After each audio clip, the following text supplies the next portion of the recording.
In exclusive chat, in Australia's Macquarie Asset Management plans to invest about $1.5 billion in India's EV sector through its new platform, which is called Vell, offering fleet electrification solutions. Ajay Sharma caught up with Abhishek Poddar, who is the India country head Macquarie Group and managing director Macquarie Asset Management, to understand exactly what their strategy is. To explain to you about Vell, we have to go back a few years when we really started talking about this. Okay. And as we were conversing, we wanted to take a position and do something in the Indian electric vehicle space, primarily because we were so convinced that the underlying opportunity of the transformation of the Indian automotive space to electric was large. When we started looking for the opportunities, and we looked very closely for various transactions, honestly, we didn't find anything which was big enough to find the interest of large-scale investors like ourselves. We said, if it's not there, let's create one. And hence came the idea of Vell. And what Vell is trying to do is actually enable a seamless transition, especially the heavy transportation side, the buses, the trucks, the four-wheeler fleet, from the ICE or the diesel environment to electric. And for enabling the same, systematically address all the constraints that goes with it. Constraints are in form of capital availability, which we will address through leasing and financing.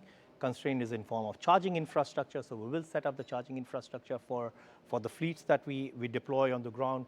The constraints are in terms of battery and how do you take care of the battery when they run out of juice.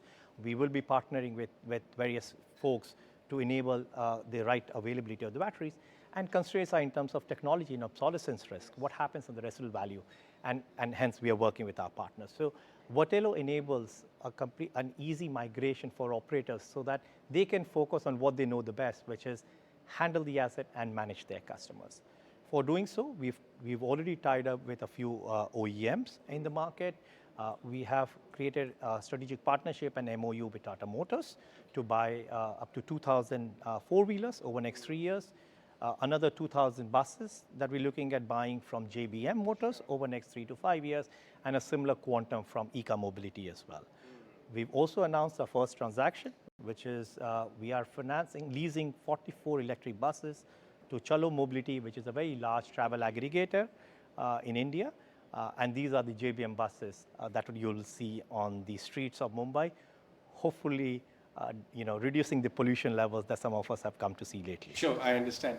So essentially Vell is a platform which brings all the stakeholders, OEMs, operators, battery, charging infrastructure together, and then scale it up. You'll start with in Mumbai and take it across the country. What is the scale up? Yes, plan? that is correct. You're absolutely correct, because when you're kick-starting an industry, you need to bring the entire platform, because if you address one, the constraint moves to some other part of the value chain. So that's what we're trying to do.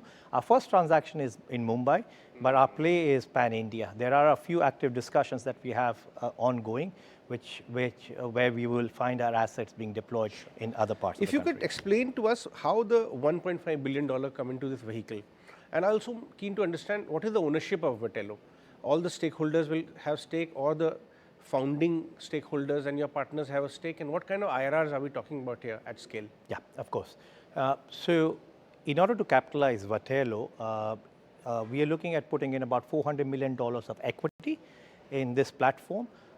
Green Climate Fund, which is a UN entity, they have committed to invest about $200 million of their capital, and we are looking at bringing another $200 million of our investor money in order to capitalize. And over time, we will be raising debt in the market to meet the aspirations of $1.5 billion that we are talking about.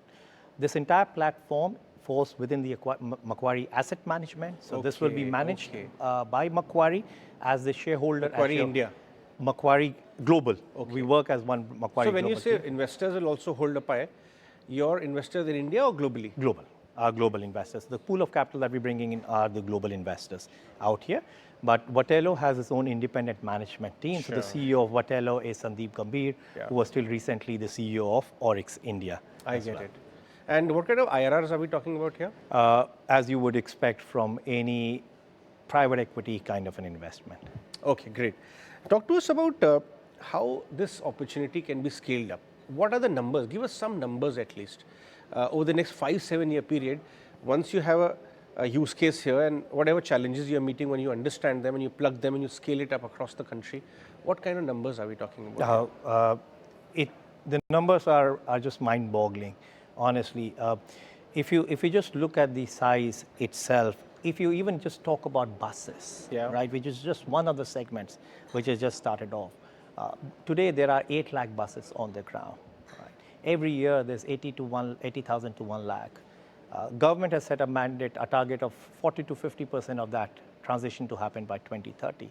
Even if half of that happens, you're talking about easily 2 to 3 lakh crores of investment to go about this. It will be even more. And this is just one segment. You look at logistics, which is trucks, that is multiple folds in terms of the size, right? There, what is missing is the right product. And we are working with some of the OEMs to bring the right products that suits the requirements. Okay, let's talk about, because we work with a lot of OEMs ourselves on ET now. Some of them you tied up with, they are regular on our channel. I want to understand which part of this entire initiative was the highest challenges perceived. For example, you spoke about the risk of obsolescence, especially in the battery side. It's like a moving target. Now, and there are very few battery storage providers in the country, 2 of them the major ones. And their all initiatives were being questioned to a certain extent till some time back. Last week, one of the large battery companies actually saw big tie-ups happening. Correct. So people, had, okay, this now is moving to actual stage, right? Correct. There's a sign of, then your OEMs are doing good job, but what about charging infrastructure? If you could share some light on the challenges which exist there, which need to be addressed, and you guys are.